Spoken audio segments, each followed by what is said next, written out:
Take times muna yan.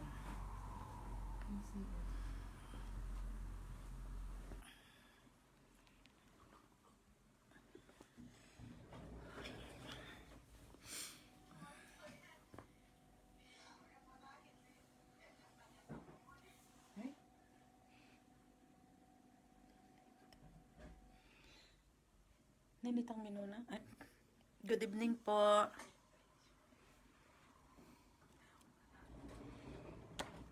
Good evening.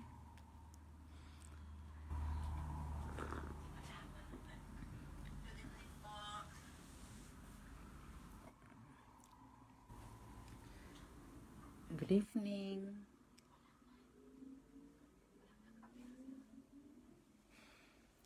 Good evening. Sino tong nasa dulo? Sis Myra, Sis Emmy. Good evening po. Good evening po doon sa mga nauna. Good evening po. Good evening, Sister Agnes.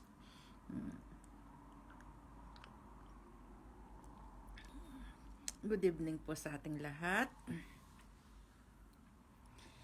Good evening po. I hope you are all okay. Believing pala that you are all okay. Bumalik po tayo sa winter, medyo malamig, so keep yourself warm. Good evening po. Good evening.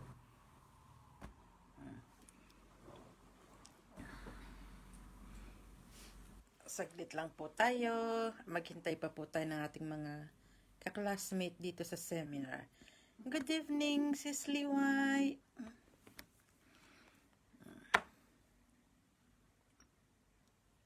Good evening po.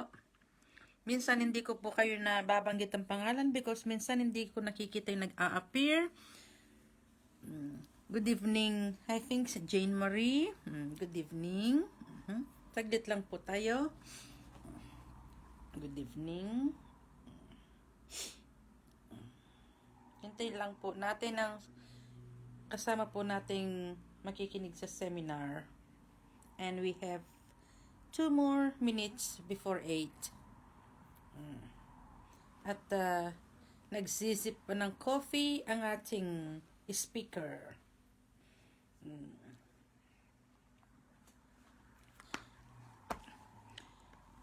Good evening po. Good evening. Okay. Good evening. Okay. Ito na po si Pastor muna. Okay. Praise the Lord. Greetings po muli in the name of our Lord Jesus Christ. Once again, ito na po yung Thursday po muli at part 6 po ng ating teaching seminar. As we said nga po, nung last time po in 2016, nung dinelivered ko po ito sa isang church sa Nicosia, I did it in, I think, 2.5 hours. So, medyo yung time na yun is medyo mabilis, but this time nga po, through this lockdown, we tried our best na ma-explain po siya bit by bit para maunawaan po natin. Then, as we said nga po, this is a live message and it was saved in our Facebook live. Meron po kaming ginawang link para for more videos. Hanapin niyo po yung previous part niya. Pwede niyong balik-balikan siya. You know, and then doon sa may announcement po ng group natin, you could find it po doon yung mga hashtag link natin where you can find more about teaching, videos, and everything po na pinapost natin sa Facebook nating group. Amen. Minsan po kasi post tayo ng post or in 1 week, marami, mga 3-4 times tayo nagpo-post na pupunta po siya sa ilalim. So, mahirap mag-scroll mag-scroll. Kaya ginawa po natin yung hashtag link para madali nyo po siyang mahanap. Videos, articles, pastoral advice, teaching notes, doon po lahat siya sa mga video nyo. Even for last few years, there is still a hashtag of Silent No More or JCF Church. Yes. So, dandun po lahat yun. Madali niyo siyang mako-connect at makikita if you use yung hashtag link. Amen. And tonight nga po, again, we will gonna continue our teaching seminar, our part 6. And last principle of financial freedom. Yung principle po, yun yung pinag-uusapan natin since last week, na merong 5 principle. And natapos na po natin yung principle of accounting, principle of budgeting, principle of saving. Last Tuesday po, we talk about principle of tithing. And we are glad po ni Pastora na may mga question na lumabas or mga hindi naliliwanagan na kailangan yung brought into light. And as we always said nga po, you just ask. If there is something not only about tithing or anything about ministry, just ask. Okay po? Amen. So, before we go on po sa yung ika-5 principle, the last principle of financial freedom, let's pray po muna. Hallelujah. Father God, in Jesus' name, Yes. we are grateful and Thank thankful you, Jesus. once again for the time such as this. Lord, you have given us freedom and time, O Lord God, to minister to your people, O Lord God. And Lord, we are allowing your Holy Spirit, O Lord God, to move within every word, so Lord God, na maririnig namin, mapapakinggan namin, even sa mga past recorded na mga messages, so Lord Yes, God, whether hallelujah. it's a teaching seminar, whether it's about yung last seminar namin about calling, or mga videos of preaching and teaching, O Lord God. Lord, we pray that your Holy Spirit, O Lord God, move through the word and na mapapakinggan namin, O Lord God, that the Word and the Spirit will gonna bring life in us, O Lord God, and it will be alive forevermore. Na magiging fruitful kami, magiging productive kami, O Lord God, through your Spirit, through your anointing, through your strength, O Lord God. Lord, hindi lang kami magiging hearers of the Word, but magiging doers of the Word po kami, O Lord God. That, Lord Father, lahat ng mapapakinggan namin, maipapasa pamuhay namin, mai-apply namin, O Lord God, sa tulong ng iyong Espiritu, O Lord God. Lord, once again tonight, we know that you are at work. Thank you, Jesus. We know that your Spirit is at work sa buhay ng aming mga kapatiran, na mga nakikinig ngayon at makikinig pa, Panginoon, sa mga message na ito, especially your heart. From the beginning, Lord God, of this seminar, we are declaring your heart for us is not to harm us, but to prosper us, to give us Yes, hope amen. and a future, O Lord God. Lord, your heart for us, and you called us to be productive, to be fruitful, and successful, O Lord God. Amen. That we will be a wonderful branch, O Lord God, a fruitful branch, O Lord God, of our Lord Jesus Christ. And Lord, Hallelujah. thank you that you are already at work. Thank you, O Yes, Lord Lord. God, that even before we started this teaching seminar, O Lord God, about finances, you are already at work, O Lord God. Lord, you are using our sisters, our brothers, O Lord God, Lord, to have a consciousness, O Lord God, Yes, and Lord. conviction, O Lord God. Both those who are in debt and those who are brothers and sisters who are in freedom, Yes. and they have heart to help those who are in debt, O Lord Yes, God. Lord. Lord, you are already Hallelujah. at work.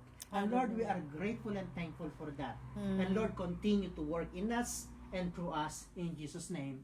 Amen. Amen. So, ito na nga po yung ika-anim nating part. And indeed nga po, last number 5 principle. And if we could really nga go back slowly, yung pong last Tuesday, we talk about the principle of tithing. And then, that we need to give our first and best to God. And the reason for that is to show na pinaprioritize natin si God, to show our faith, to show that we are relying upon Him. So, Amen. yun po, kaya even we talk about tithing before the law. In the book of Genesis, there are already tithe. The patriarch, Abraham, Jacob, they set aside Yes. for the Lord. Even the tithing in the garden, then it became a law, and Malachi 3:10, which we always heard about in our church, especially in the born-again church, in the Pentecostal church, lagi natin naririnig yun. Sa Tagalog church naman po, sa yung po yung tinatawag natin ikasampu. Okay? Yun po yung 10th. Yes. And we talk about nga po na importante that to God na God's heart for us is to bless us. Yes. Now, going back nga po sa Malakay 3:10, nagsimula nga po yon that will a man rob God. And God said, yet you rob me. In what way we rob you? Said the people of Israel, in tithes and offering. Now, it takes long time bago ko ma-understood po ang heart ni God of bakit niya sinabi yon, that you are robbing me. Actually po, in my understanding, or God give me that understanding, is like God is saying, you are robbing me because I could not open the windows of heaven for you. Yeah. Amen. You are robbing me to bless you. Yes. That it's true. for me is exactly what God's heart was when He said to Prophet Malachi, these people of Israel is robbing me because I could not bless them. Yes. You know, in heaven there is a law of heaven, law of gravity. Like for example, law of gravity. When Earth's gravity, right? And every object, when you put it on the air, it will come down. Yes. That's the law of gravity. Are you with me? The earth always pull down what is weight in the weight. Are you with me? So, there is a law in heaven that God could not break as well. And that is, if you want heaven to be open, you need to give your tenth. In order for me to bless you financially or your needs, you need to open the heaven. Yeah. And to open heaven, actually in the Bible, there are three things that heaven open. One is tithing. Second is baptism. Matthew 3:16, when Jesus went to baptism, He went out of the water, the heaven opened. Opened. Yes. Hello? And they heard a voice, this is my son whom I love, in him I am Yes. well pleased. Yes. Why? Because he do a rightful thing. He seek Yes. ye first the kingdom of God and God's righteousness. Like what happened when Jesus told to John the Baptist. John the Baptist asked him, you should baptize me, yet you come to me to baptize you. Jesus answered, be it so now, because to fulfill righteousness, Yes. it is a rightful thing to do in the eyes of God. Amen. And the third time that the heaven opened in the Bible is when Stephen was martyred or Yeah. was killed. Yeah. Hello, are you hearing me? Hindi na. Stephen, people stoning him almost into the dying, but he opened his eyes and saw heaven, the heaven was open. Yes. And he saw Jesus Christ, not seated at the right hand of God, Jesus Christ was standing. Standing. Hello, are you hearing me? So, going back to that principle of tithing, it's not only about that we give what belongs to God, but what God could give you in return. Yes. As I said nga po, I was blessed when I heard that sister said, I rather have the 90% of my income with God's blessing than have 100% Yes. without God's blessing. Are Amen. you with me? Then we talk about where can you start this applying this principle? 10, 10, 80. If you remember that, 10 is your tithes, 10 is your saving, 80% of your income is for your what you want to use it. Yes. 10% tithe, 10% saving. 80% what you will use, what you will consume. Yes. If it's not possible, 10%, wag mong babaguhin ang 10% na una na ibibigay mo sa Panginoon. Baguhin mo yung savings mo. Kung hindi kaya ng 10%, put it 5% and 85%. But not without a saving. Yeah. And especially not without the first 10. Yeah. First 10 belongs to God. The first fruit of your crop. According to the book of Proverbs. Yes. So, as we said nga po, inuna namin ni Pastora ang 10-10-80 principle. But before we manage to paano namin napagkasya yung expenses namin ng 80%, we list down. Yes. We do the accounting. Ano yung pinagkakagastusan namin? And then, when we list it down, isa-isa namin tinansel or binawasan. Hello, are you hearing me? It's true. Because noong time na yon, hindi kami nagpe-fail dun sa first 10. Pero, lagi kami fail dun sa second 10, dun sa savings. Yeah. Laging, minsan may naiipon, then suddenly, because nandito ang pera sa amin, madaling withdrawin. Yes. Very difficult yun. Suddenly, laging may something unusual coming. Nahuhugot lang. Laging nahuhugot. Yun nga ang word ni Pastora, hugot muna. Kahugot, hindi na napapalitan. Yes. Kaya in 2012, when we went to the Philippines, we decided, that time wala pa kami in-open na bank. Yes. But what we did, we asked my mother, Pastor's mother-in-law, we will send the money sa kanya, isasama niya sa bangko niya or itatay yung deposit niya. Yes. And with that action, hindi namin nagagalaw. Basta pag nakaipon kami ng 3 months na savings, we send. Yes. Mhm. Are you with me? It's a sacrifice. It's difficult, especially kung nakasanayan mo na ng lalabas ka, kakain, or bibili mo yung ganitong bagay. It's difficult at the beginning. Yes. Pero sanayan lang yan. Amen. Sana. Are you with me? Uh-huh. So, dun po kami nag-start yung. Then, in 2016, nung umuwi kami, we open a bank account. Yes. Bank account for Natasha, bank account sa amin ni Pastora. Then, unti-unti namin hinuhulugan siya. Yes. And also, we started to invest. So, kagaya nga nasabi ni Ecclesiastes, give portion to 7 and yes to 8. Yeah. Hindi lang yung income natin dito sa Cyprus ang nagiging source natin ng income or nakukuha nating earning. Pagka nag-invest ka sa Pilipinas, Yeah. something small, something big, kung kaya ninyo, do so. Yes. But find somewhere na hindi lang isa magiging source ng income mo. Start to invest. We always said, always invest in land. Because ang value ng land tumataas. Yes. Amen. Are you with me? So, we go Procora. Ulitin po natin yung mga 5 principle. Principle of accounting, principle of budgeting, principle of saving, principle of tithing, and the number 5, yung didiscuss po natin ngayon, is principle of contentment.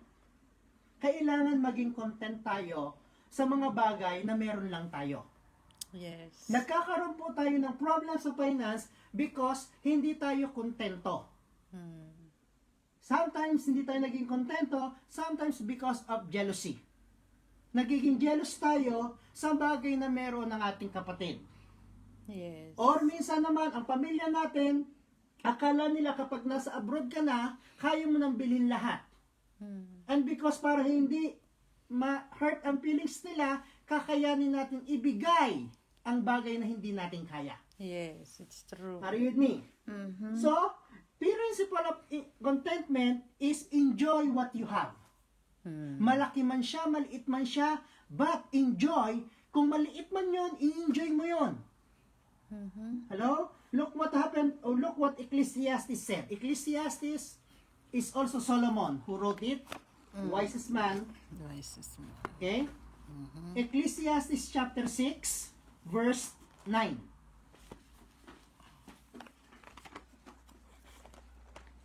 Ecclesiastes, yes, verse 9. Okay? Yes. Ecclesiastes chapter 6, Yes. verse 9. Yes. Yung book na Ecclesiastes, everything is meaningless. Yeah. He tried everything, but said it's meaningless.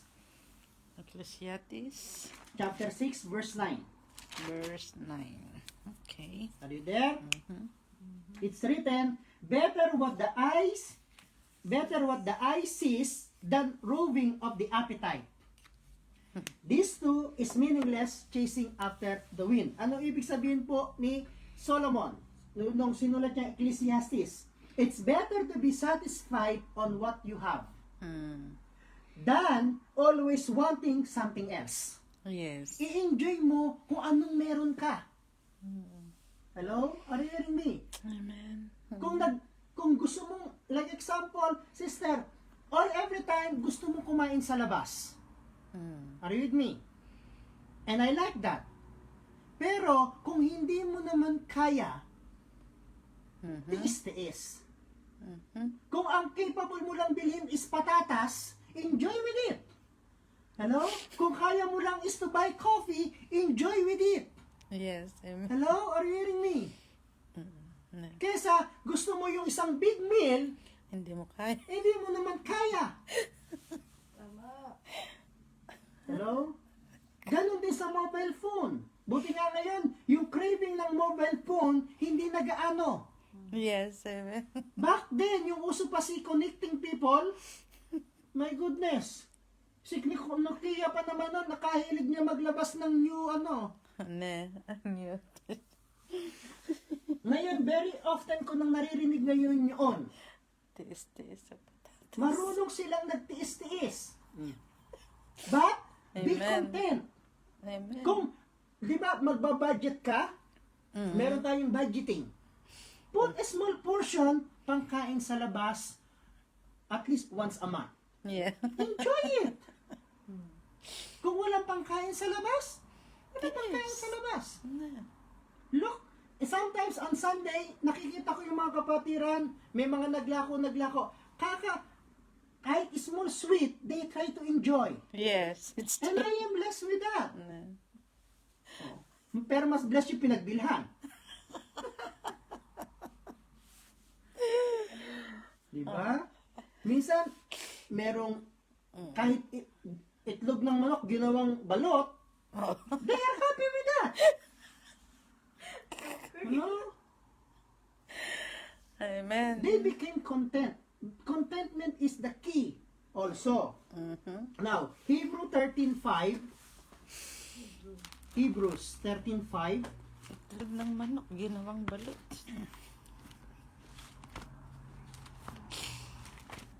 Hindi mo nga din manlasahan ng difference.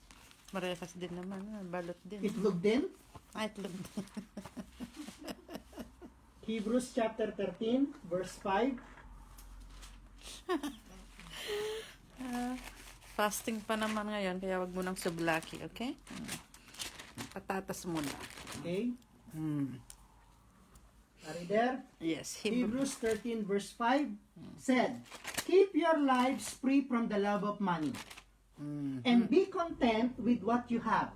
Because God said, I will never leave you Nor nor forsake you. Amen. Many times in the Bible, we said, be faithful on small things. If God see that faithfulness, God will gonna favor you and give you more. Yes, it's Be true. content. Mhm.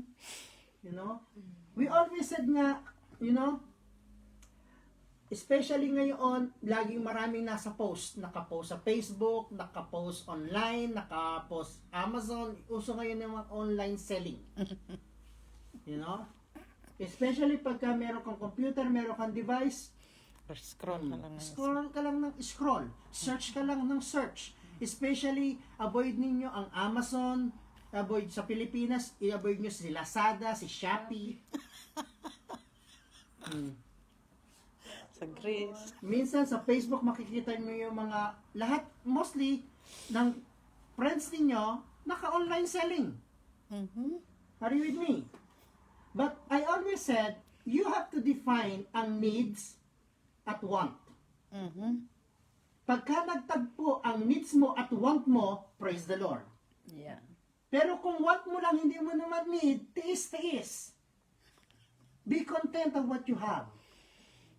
Hello? Taste. Now, we always apply a principle. I myself, I apply for principle. Pero, talagang pinag-iipunan ko, I save for that. Especially for shoes. Ah, yes. No. Sabihin ng pastora, ang mga shoes ni pastor may pangalan. Why I did that purposely is because na-test ko siya na matibay. Mhm.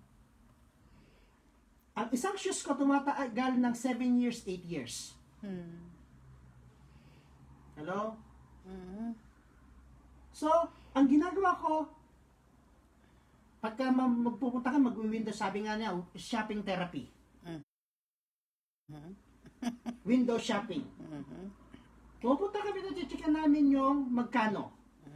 At sasabihin namin, bababa din yan. Bababa ka rin. So, mag-iintay kami ng sale. As we said nga, pag Cyprus sale, sale. Pag sinabi nila 50%, 50%. Pero, sister, iintindihin nyo munang maigi yung sinasabi ng sale. Meron nakasulat up to 70%. Pagka ibig sabihin, up to 70%, hindi lahat ng product 70%. Yeah. Pero pag sinabi nilang half price, totally half price. Yun ang ginagawa namin. Nagtsatsaga muna kami, pag-iipon na namin, then, pagka ready na mag-retire sa isang sapatos, ready na. Yes. Mhm. Hello? Mm. That is, we try to apply a principle and also wisdom. Mm. Kung bibili ka ng sapatos na mumurahin, after 1 week, Sira. Mm. especially pag bumili ka ng something sa online, hindi mo exactly alam kung ang small niya is American size, not Asian size. Karimi, nagiging online seller tuloy ako. So, balik tayo kay Hebrew, keep your life from the love of money and be content on what you have. Kung ano lang yung kasya or makaabot kaya sa'yo, pagtyagaan mo. Be content. Are you with me? Not because may bago si kapatid, gusto mo rin ng bago. Want or need. Bago ka bumili, as my advice is, pag-isipan mo munang maigi. Yes. Maybe kami ni Pastora, look, bago kami bumili ng telepon, talagang sira na. Hindi na gumagana. Yeah, it's true. That's true. Hello? Hanggat gumagana pa siya, leave it. Pwede pa yan. Hanggat nakaka-receive pa ng message, pwede pa yan. Hanggat nakaka-call ka pa, nakaka-text pa ka pa, nakaka-online ka pa, pwede pa yan. Hello? Are you hearing me? Not because may bagong model, you buy. Hello? Are you hearing me? Yeah, amen. It's true. So, No. yun yung principle of contentment. Yeah. Enjoy what you have. Maliit na bagay, sister, hindi lahat ng bagay na malaki may enjoy mo. Tama. Try, it's a matter of mindset. It's true. Small things, look. These things, I have a lot of small things. You enjoy a lot. I Yes. enjoy just looking at it. Mm-hmm. Hello? Kaya pagmutok sa bahay namin, we are like museum. Enjoy what you have. Be content. But if you could able to expand it, without, hindi mo madi-disregard yung mga first principle, do it. Yes. Hello? Mm-hmm. Kung halimbawa naman na there is in your heart to do more, to enjoy more, na kaya mo, wag mo rin tipirin ang sarili mo. Tama din. Mm-hmm. Especially here in Cyprus or in abroad, we advise, Pastora and I, kailangan mo ring i-treat ang sarili mo. It's true. Hello? Hindi work, earn money, send to your family. Magtira ka ng para sa'yo. It's true. I-enjoy mo. Kahit man lang isang patatas, isang Coca-Cola, isang, magsa-summer na, McDonald's Sunday ice cream. Enjoy it. Treat yourself. Lagyan na ng burger. Hello?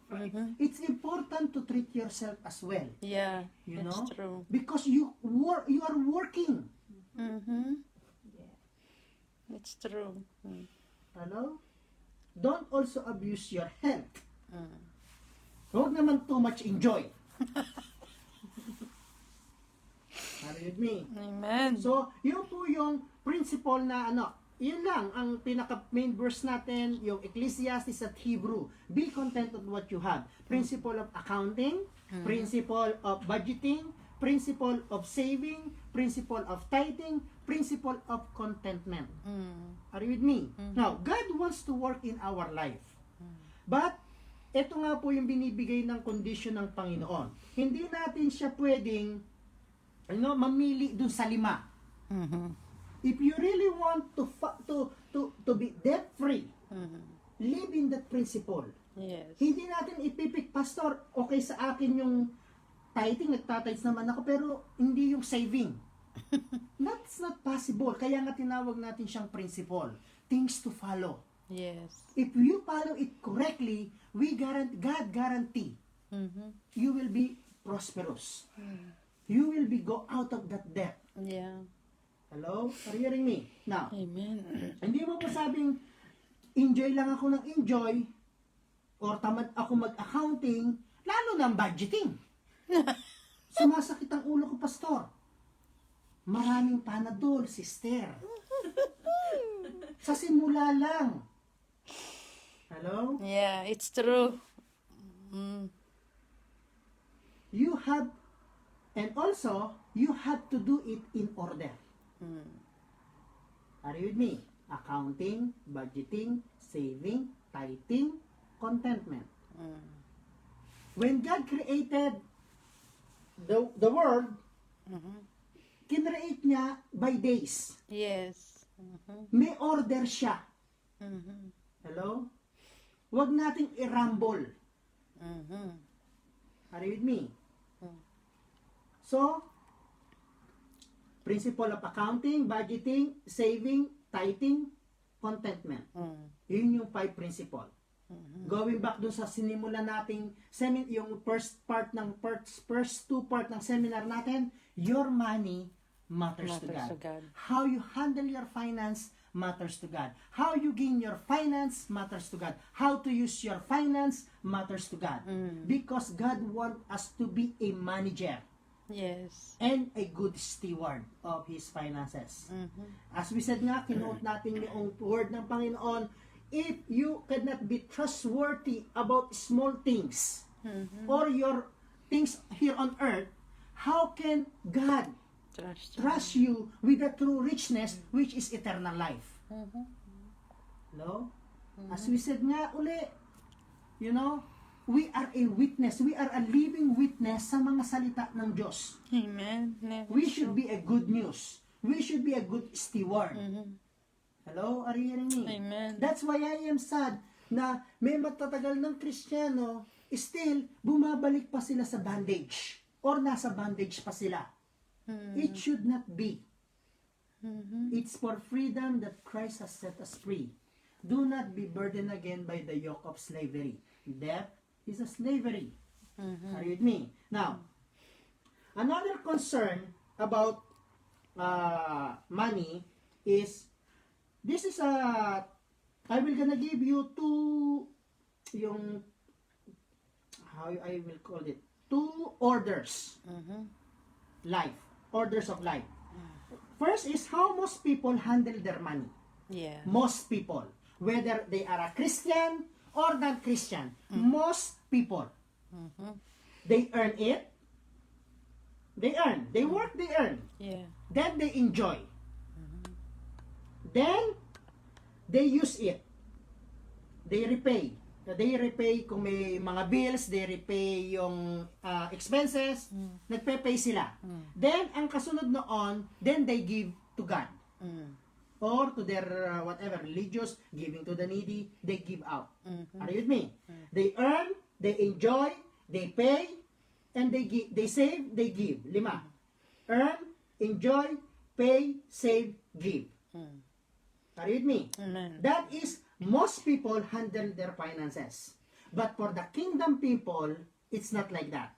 Mm. First, they earn, they tithe, they save, they pay, they enjoy. Mm. Kingdom people, Mm-hmm. how should kingdom people handle their finances?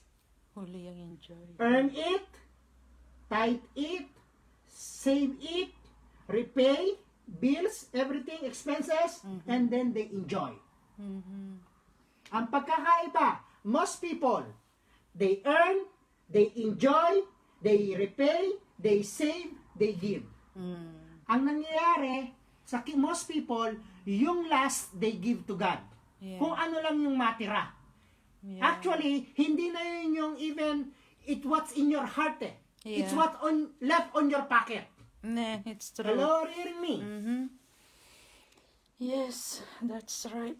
Hello? Mm-hmm. Hindi na naibibigay yung first and best Kay God na. kay God. Mm. But the kingdom people should, we earn it, we tithe Mhm. it, we save it, we pay, we enjoy. Huli ang enjoyment. Hello? Remember, Yes. we are a kingdom people. It's true. When we read the gospel, Jesus Christ only didn't manage to talk much about church. Hello? He just said, I will build my church, and the gates of hell will not prevail it. But most of the teaching is the kingdom of God will be like this. Yeah. The kingdom of God is like this. Because he is preaching the kingdom of God because God wants us to be a kingdom people. We should be a kingdom thinker. Hello? Are you hearing me? Kingdom-minded. We are a people of God. Mhm. We are a kingdom people. We are people of the kingdom. That's why Paul wrote in one of his epistle or letter, he said, our citizenship is not here on earth. Our citizenship is in heaven. Why? Because we are a kingdom people. Mhm. Amen. Again, kingdom people earn it, And tithe it, Tithe save it, it. repay it, enjoy it. Mhm. We must move from most people to kingdom people. Why? Amen. Because most people, they earn, they enjoy. Mm. They earn, they They enjoy enjoy. first. Mm. Then they repay, then they save kung meron man, at magigib kay God kung ano yung tira-tira. Ne, tama. Ne. Hello? Wala yung prayer. God wants best. Yes. First and best. Mm. Hello? Amen. Now, tell to yourself, hello self. Hello, self. Ba't di mabigkas, Sister May? Hello, self. So, while handling, by now, you could define yourself, nasa kingdom people ba, kingdom of God ba ako? Or I'm just living here on earth? Mhm. Because kingdom people should be a good steward. Amen. Kingdom people should be a good manager of God's property, creation, or gift of God, mga pinagagawa ng Panginoon. We should be a good manager. Yes. Hello? Mhm. Now, many of us, nakaka-experience tayo ng financial pressure. Yes. Are you with me?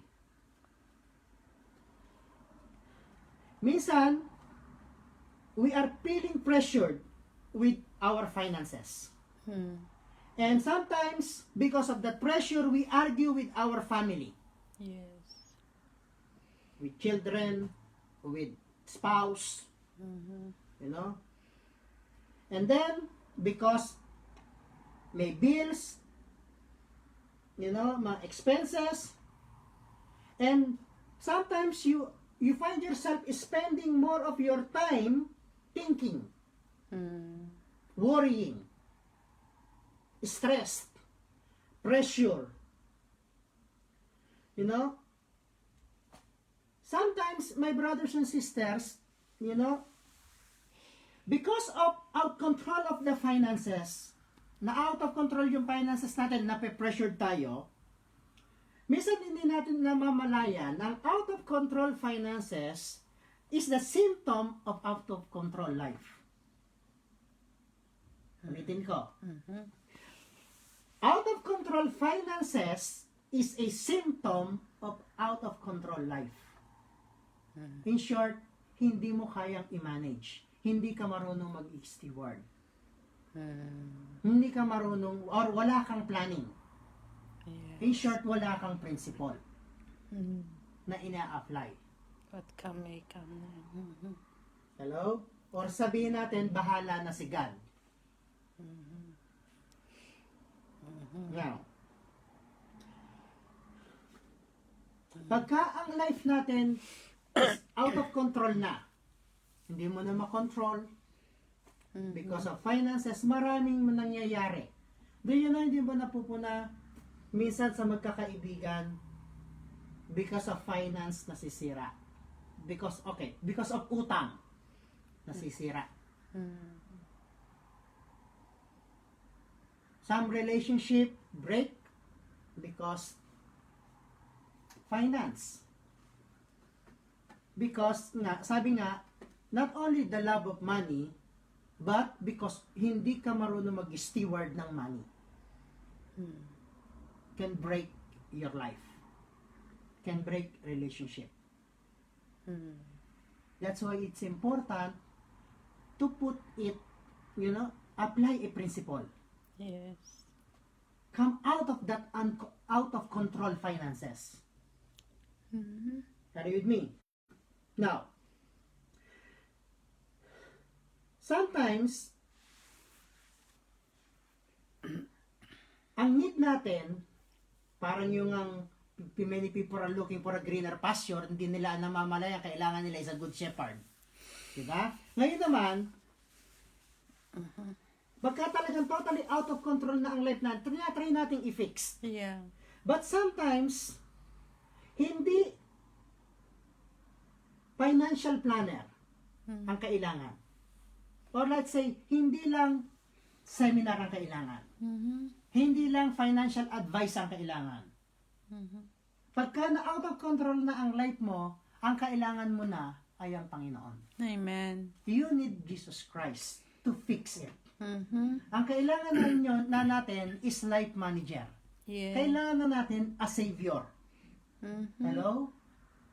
Kailangan ikaw na ang bababa sa trono mo at iaalaw mo si God na makasit on the throne. Na Amen. siya ang magmamanage ng life mo. Amen. Kasi out of control na eh. Kahit sabihin natin, Pastor, matagal na akong Kristiyano. Ang question, sino ang naka-enthroned sa life mo? Ikaw ba ang nagmamanage o si Jesus Christ ang nagmamanage?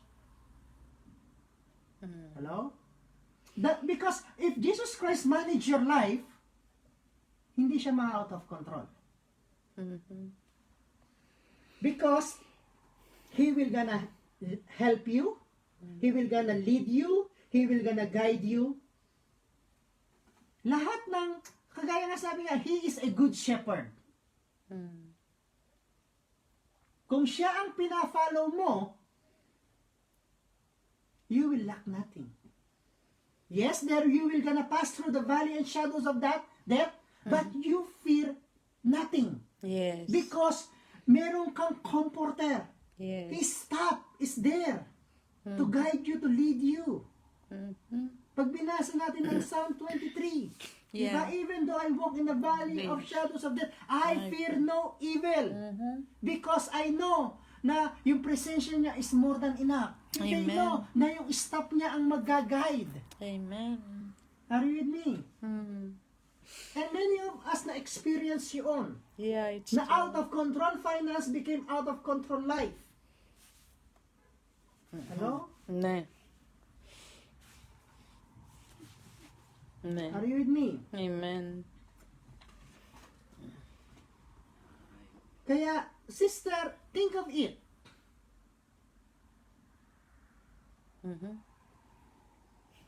Hi. Are you a good steward? Are you a good manager of your life, of your finances? Matetest mo yun eh. Even malalaman mo sino yung nakaupo sa trono eh. As I said, even Christian, matagal na tayong Kristiyano, minsan hindi pa rin ang Panginoon ang nakaupo sa trono ng buhay natin. Tama. Tayo pa rin na nagtatry na mag-manage.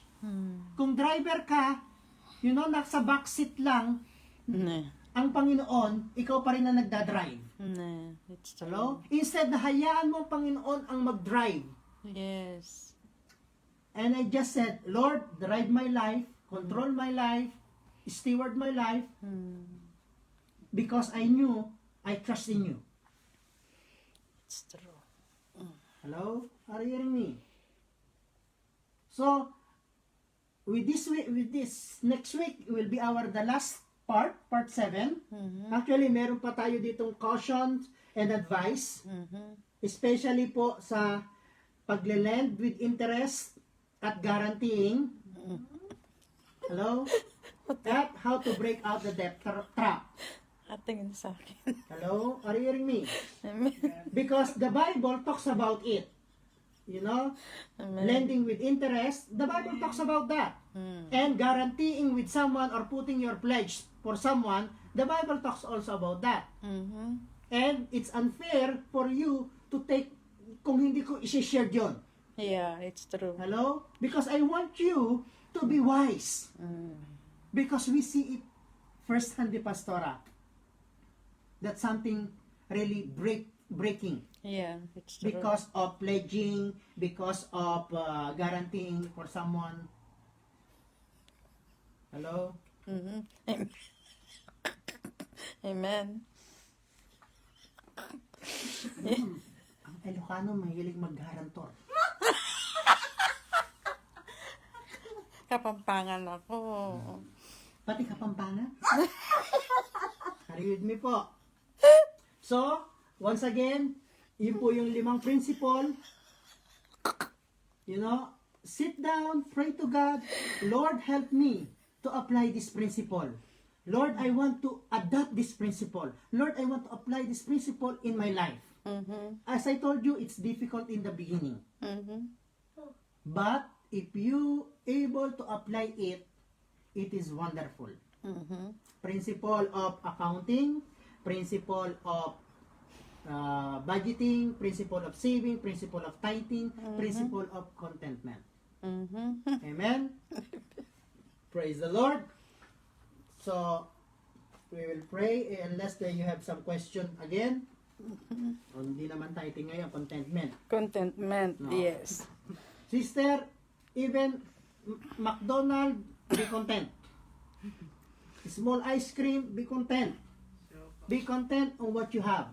Yeah, in example ni Pastor yung mga Ilocano. Kasi mababait daw ang mga Ilocano. Lagi sila ang naggagarentor. Na-witness po kasi niya karamihan, pagka may lumalapit, mga Ilocano ang naggagarentor. To be honest po. Ibig sabihin, tumutulong. Na witness po ni Pastor many times, kaya ang Ilocano ang an example niya. Okay?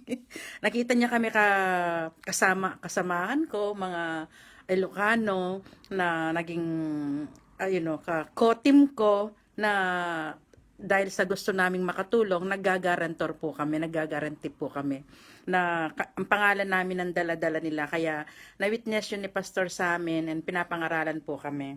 Okay, so Let's close. amen. Hallelujah. Father, in Jesus' name, again, we pray and we thank you for this principle. Lord, Amen. slowly teach us your ways. Lord, not our ways, but your ways. Lord, your thoughts are higher than our thoughts. Your ways are higher than our ways, O God. Lord, your ways are perfect, O Lord God. And Lord, there is always hope. If may mga kapatid pa kami, Panginoon, na into this situation, into this bondage, Yes, Lord, Lord. we never lose hope. Because Hallelujah. you could do amazing things. You could do exceedingly abundantly. You could make impossible things possible. Oh, no. There will always be a miracle. Because you are the God of hope. Na hindi kami, Panginoon, mawawala ng pag-asa sa iyo, O Lord God, or ang trust namin sa iyo, O Lord God. You are the God who are able to create wealth. Hallelujah. Amen. Father, you are able to bless the works of our hands. You are able to open heavens, O Lord God, when we are obedient to you. When we do it with all our heart, with all our might. When we trust you completely, Lord God, Lord, you move heaven and earth. Lord, you are the owner of a cattle in 1,000 hills, O God. Lord, many times in the Bible you said, the golds are mine, the silver are mine. Lord, all these things belongs to you. And Lord, we acknowledge that. Hallelujah. That's why, Lord, as long as we have breath, our brothers, our sisters, if they are in this situation, Lord, I pray, let the God of hope Hallelujah. move into their lives. You are a faithful God. You are faithful in your promises. And we remind you, O God, your words of promises, that you called us to be fruitful. You called us to be a prosperous people. You called us to be a kingdom people. Thank you, Lord. Father, in Jesus' name, Lord, I prayed, and we prayed in agreement that slowly, shackles will be cut down. Amen. Lord, bars will be open. You know, yung kulungan, pagkakakulong. shackles, chains of death Thank you, will Jesus. gonna break. Yes, Lord, in Jesus' name. Father, in Jesus' name. Hallelujah. Lord, we pray for a breaker anointing. In Break Jesus' every name. bondages, In Jesus' especially name. finances. Hallelujah. Lord, Yes, even Lord, I pray, Lord God, na tuturuan mo kami to be a good steward. Yes, Gagabayan Lord. mo kami, ang bawat sang sa aming mga kapatiran, tuturuan mo sila how to manage finances. Yes, Lord. Amen. And to be a thankful people, na kahit maliit, we are going to be thankful. Kahit small portion lang, Panginoon, Lord, we will gonna faithfully handle it. Amen. Makikita mo ang faithfulness namin Amen. sa pagte-take care ng small things, small finances, at ikaw ang magdadagdag, Panginoon. Amen. Lord, we quote ang word ng Ecclesiastes na sabi ni Solomon, oh God, give portion to 7 and yes to 8. Amen. Lord, I pray that you will gonna open in doors for 7 portion sa aking mga kapatiran. Amen. Hindi lang sila aasa sa income namin dito sa Cyprus. Hallelujah. Lord, gagamitin mo, mag-open ka ng opportunities. Yes, Lord. Even big opportunities, small opportunities. Lord, mag-open ka ng way. As you said, Lord, in the book of Ecclesiastes, Solomon quoted, give portion to 7. Hallelujah. Lord, most of our brothers, our sisters are looking for a sources of income, another channels of income. Lord, Amen. ikaw ang magbukas. Yes, Ikaw ang Lord. magpatnubay sa kanila. Ikaw ang Amen. maggabay sa kanila, Yes. Panginoon. Hallelujah. Father, in Jesus' name, Thank you, Jesus. Lord, manlearn namin to gather little by little to save for the future. And Lord, even little things, we will gonna learn to enjoy. We will learn to acknowledge. We will learn to be joyful. Not just happy on things, but to be joyful. Whether we have small portion, whether we have big portion, Lord, we will gonna be thankful and joyful. Amen. Father God, in Jesus' name, Lord, we commit everyone into you. Lord, we commit the sources of income for you. And Lord, we declare, ikaw ang provision namin. Amen. Yes, Lord. Lord, open Hallelujah. those doors. Yes, Lord. Because if you open the doors, no one can close. Amen. And Lord, I pray also sa mga kapatid namin to learn to be patient. Yes, Lord. To learn how to wait in your timing. Amen. To see things Yes. the way you see things. Yes, Lord. When to grab an opportunity, when not to step in. Father, in Jesus' name. Thank you, Lord. Thank you, Jesus.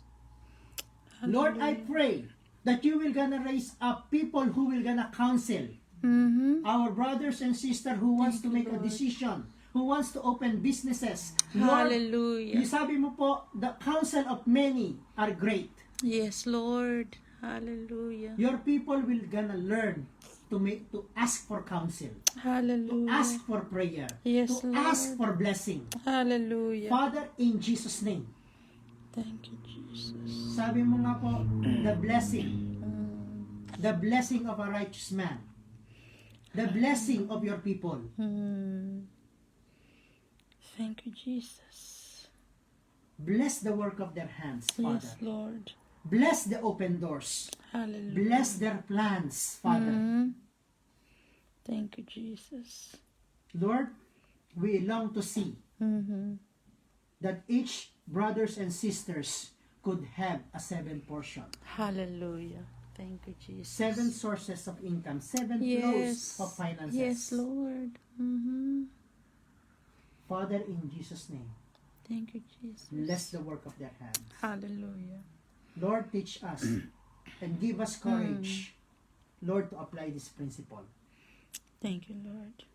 And patience to apply this principle. Yes, Lord. The principle of accounting, the principle of saving, budgeting, principle of saving, principle of tithing, principle of contentment. Yes. Hallelujah. Father, bless everyone tonight in Jesus' name. Amen and amen. God bless po. Amen po. Muli, maraming salamat po. And Actually po, kung sundin po natin yung principle of contentment ngayon, bakit patatas lagi ang pinopromote ni Pastor? Nung po kasing nagsimula kaming mag-cut off ng expenses namin, dahil noon, lagi kaming lumalabas kumakain, laging McDonald's yan. So, nag-meeting kaming family, the three of us, pwede pa rin kaming lalabas, kaya lang, ang o-orderin lang namin, 1 large potatoes, fries, and tubig, and tig-isang kape. Yun lang po. Dati-dati lumalabas kami, kinakain namin, full meal. So, pag full meal kaming tatlo, sometimes we expend 25 euros or 20 plus, ganoon. Pero nung nag-cut off kami, ang nagiging expenses lang po namin, less than 5 euro lang. Kasi ang patatas 2 euro yung large or extra large, ang kape piso, ang water 50 cents lang. Binudget po namin yan. Kaya tama nga po yung sinabi niya, first, earn it, tithe it, pay it, then save it, and then enjoy. Huli po yung enjoy. Huwag po yung earn it, enjoy. Mali po yun. Doon tayo babagsak po ng finances talaga natin. Kaya in-apply po namin yon and it works sa aming buhay, sa aming family. Nag-work po yun. Kaya what we have now, because dinisipline namin ang sarili namin, natuto po kaming maging kontento for what we have. And the Lord see us, see po yung patient natin, see po yung natin ng Panginoon, nakikita niya yon, and the Lord will bless us. So, thank you so much, and again, God bless you po. See you again on next Tuesday, and doon, papasok na po tayo doon sa may mga na-shared niya kanina, para ma-avoid natin yung paglilent ng interest, paglilent ng ganito, papasok na po tayo doon sa areang yon, okay? So, thank you so much. Again, God bless you all. Patatas, tiis muna tayo sa patatas, okay? God bless.